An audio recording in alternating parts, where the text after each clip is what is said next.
Batting के fundamentals के बारे में, ठीक है ना। तो सबसे पहले हम बात करेंगे स्टांस के बारे में कि हम बैटिंग में स्टांस कैसे लिया जाता है, कैसे खड़े होते हैं। तो स्टांस लेने का जो सबसे इजी तरीका जो होता है ना, हमें स्टांस लेना चाहिए अपने शोल्डर के बराबर, शोल्डर अपार्ट, ठीक है ना। जो हमारा गैप है ना, ये शोल्डर के बराबर होना चाहिए, ठीक है ना ज्यादा चौड़ा होना चाहिए, ना ही ज्यादा बंद होना चाहिए, शोल्डर अपार्ट होना चाहिए। बाकी हाइट वेरी करती है, कोई लंबा बंदा है तो वो पैर खोल के खड़ा होता है, वो सेकेंडरी चीज है। मगर जो अपना बेसिक है वो ये है कि अपना शोल्डर के बराबर गैप करके अपना खड़े रहे। और जो हमारा वेट है ना, बॉडी वेट, तो बॉडी वेट हमारा ना दोनों पैरों पे बराबर होना चाहिए, ठीक है ना ही तो हमें एरियो पे रखना है और ना ही हमें पंजों पे रखना है। जो हमारा बॉडी वेट होगा ना बेसिकली, वो हमारा होगा हमारे बॉल ऑफ द फीट में, ये हमारे फुट की बॉल है, ठीक है ना, इसके ऊपर होना चाहिए, ठीक है ना। ये जैसे मैंने सांस लिया, ये लाइक दिस, ठीक है ना। और जो हमारा पैर है ना तो वो ज्यादा ऐसे होने चाहिए, ठीक है, ना ही ज्यादा ऐसे होने चाहिए, ठीक है ना। दोनों हमारे पैरेलल होने चाहिए, ठीक है। और जब भी हम सांस लेंगे तो जो हमारे नी है ना, वो थोड़े से फ्लैक्स रहेंगे लाइक दिस, ठीक है ना। वो अपने कंफर्ट के हिसाब से ये लाइक दिस, ठीक है ना। ये देखो, ये नी से अब ऐसे खड़े होते हैं ना, ये मैंने सांस लिया, ये टैप करना है, स्लाइटली फ्लैक्स होने चाहिए आपके। अब हमारा सांस हो गया। अब हम बात करेंगे ग्रिप के बारे में। तो सबको पता है कि ग्रिप हमारी वी शेप में होनी चाहिए, ठीक है ना। तो वी शेप में हो तो होनी चाहिए, मगर वी शेप कैसा होना चाहिए, कहाँ से बनेगा, ठीक है ना। वो सारे जो बच्चों में ना वो जो चीज है वो उस चीज का कंफ्यूजन होता है, ठीक है ना। तो हमारा जो टॉप हैंड है ना, टॉप हैंड वो हमारा आउटर एज से आएगा। ये बैट है, ये आउटर एज से ये मेरा वी बन गया, ठीक है ना। ये मेरा वी बन गया टॉप हैंड का, ठीक है ना। राइट हैंडेड का लेफ्ट होगा टॉप हैंड और लेफ्ट हैंडेड का राइट होगा, ठीक है ना। और जो बॉटम हैंड का वी है वो हमारा बनेगा, ये इसको सप्लाइज कहते हैं। ये जो बैट का पार्ट है ना, ठीक है ना, ये बैट का पार्ट है, ये जो उठा हुआ, इसको सप्लाइज कहते हैं। ये इससे इधर से सेंटर में ये लाइक दिस, ये वी बन गया, ठीक है ना। ठीक है, अगर किसी को ये तरीका समझना है, अगर इसमें कंफ्यूजन हो तो क्या करना है, ये आपने स्टांस लिया, ठीक है ना, ये आपने बैट रखा बीच में आपने बैट रख दिया, स्टांस लिया, ठीक है ना, और ये बैट उठाया, ये मेरी ग्रिप बन गई। देखो ये देखो, ठीक है ना। ये सबसे इजी तरीका है अगर कंफ्यूजन हो रहा हो, ठीक है ना, ठीक है। और जो हमारा हाथ है ना, हाथ इनमें ज्यादा गैप नहीं होना चाहिए, ठीक है ना, मॉडरेट रहना चाहिए। और बैट जो है हमारा बैट हैंडल के बीच में से पकड़ना है, ना ज्यादा नीचे से पकड़ना है और ना ही ज्यादा ऊपर से पकड़ना है। क्या होता है, नीचे से पकड़ने से क्या होगा, आपको कंट्रोल मिल जाएगा, ठीक है ना, कंट्रोल मिल जाएगा, ठीक है ना।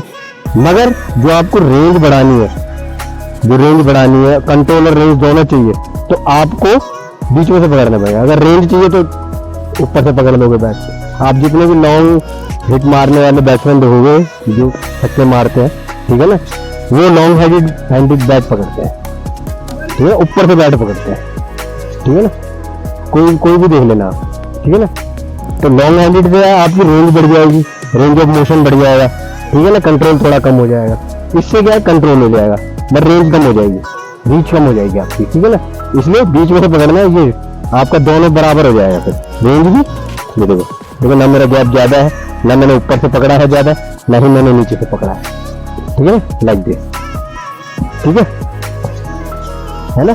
और जब भी हम इसमें ग्रिप के बाद जो हम टैप करते हैं ना, बैट टैप करते हैं, तो हमेशा कोशिश करना, जो सबको दिक्कत होती है, हमने टैप करना है टॉप हैंड से। ये देखो जो हमारा कंट्रोल है ना, वो देखो टॉप हैंड से होना चाहिए, ये देखो ये देखो ये टॉप हैंड से, ठीक है ना, नीचे वाला हाथ से नहीं, टॉप हैंड से।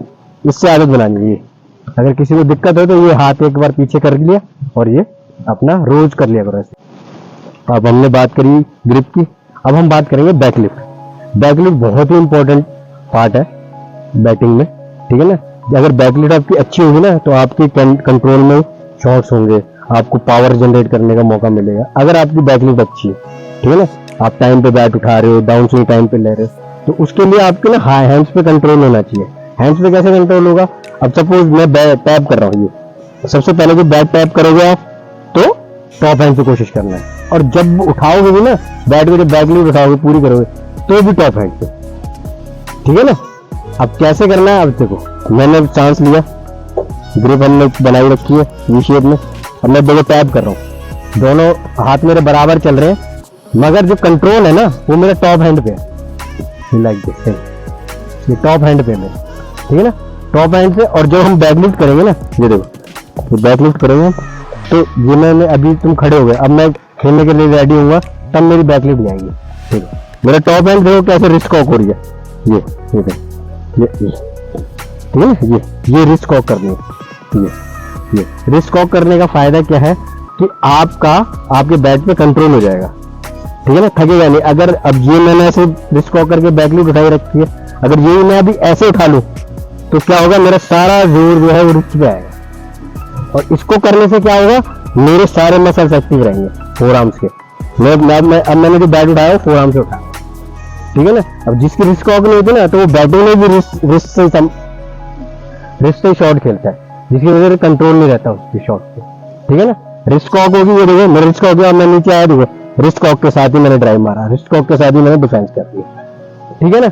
अब इसमें बैकलिफ्ट करते हुए ये ध्यान रखना है, जो बैकलिफ्ट है ना हमारा पॉइंट की तरफ फेस खुलना चाहिए बैट का, ठीक है ना। और जो हमारा बैट का टो है ना, जब हम बैट उठा रहे हैं तो हमें कोशिश करनी है फर्स्ट स्लिप तक आए बस, ठीक है ना, लाइक दे फर्स्ट स्लिप तक, ये सपोज जैसे ये खड़ा है, ये फर्स्ट स्लिप तक, ठीक है ना, इतना चल जाएगा, दूर से नहीं, ठीक है ना, फर्स्ट स्लिप तक। या विकेट कीपर खड़ा होता है, ठीक है ना, तो विकेट कीपर का राइट शोल्डर है ना उसकी तरफ से बैट आए, उठाया हम ये लाइक दे, ठीक है ना, ठीक है। और उसको करने के लिए क्या करना पड़ेगा, जो आप जब मैंने रिस्ट कॉक करी ये अब मेरा जो टॉप हैंड का लेफ्ट हैंड का जो मेरा रिस्ट है वो देखो पैरेलल टू द ग्राउंड है, ठीक है, पैरेलल टू द ग्राउंड, ठीक है ना, ये लगभग पैरेलल होना चाहिए, ठीक है, ठीक है। और जब नीचे लेके आएंगे ना, नीचे लेके आएंगे तो ये जो हमारा बैक हैंड है, ठीक है ना, कोशिश करो ये हमारी रिब से ब्रश करता हुआ है, ठीक है। ये देखो ये लाइक दिस, ये कहीं भी जा रहा है ना, देखो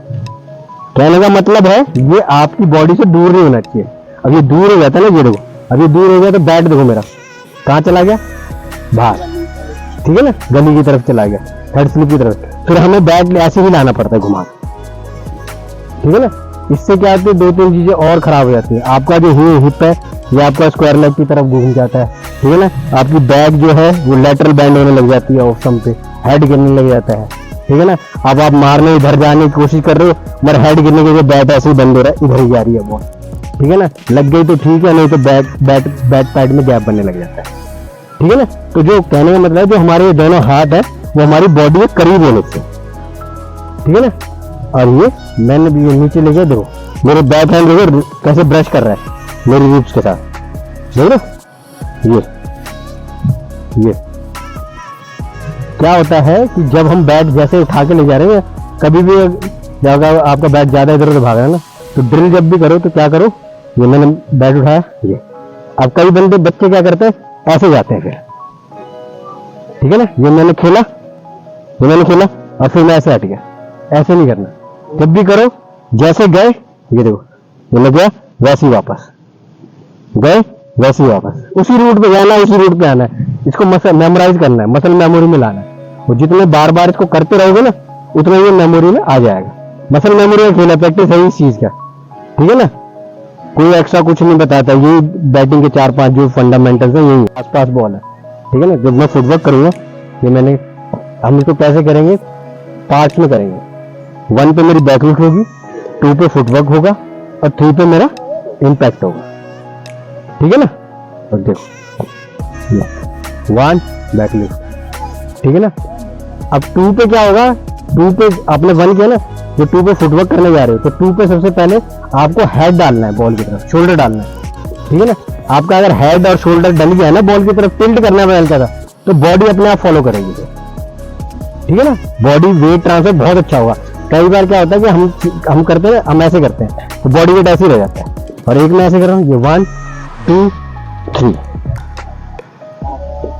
ठीक है ना। अब इसमें देखो पैर निकालना सबसे बहुत इंपॉर्टेंट है। जैसे बॉल है, आपको डिसाइड द लाइन नहीं निकालना है।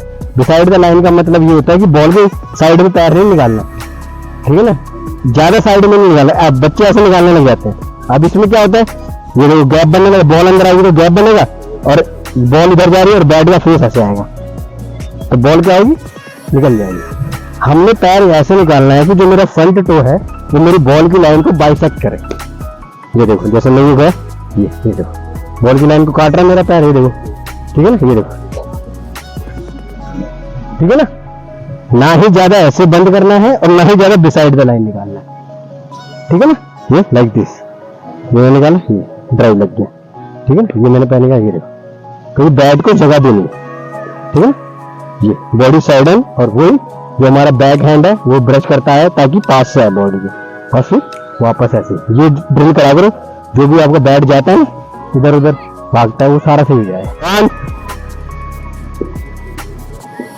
2 फुटवर्क सौरभ, 3।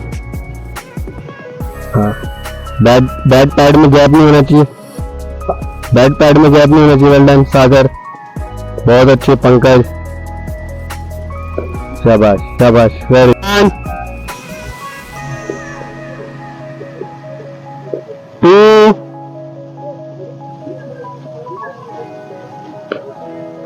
3, बहुत अच्छे, शाबाश। 2 3। सागर थोड़ा बैट आगे ला बेटा, चुप रहा पैड से, हाँ ये वेरी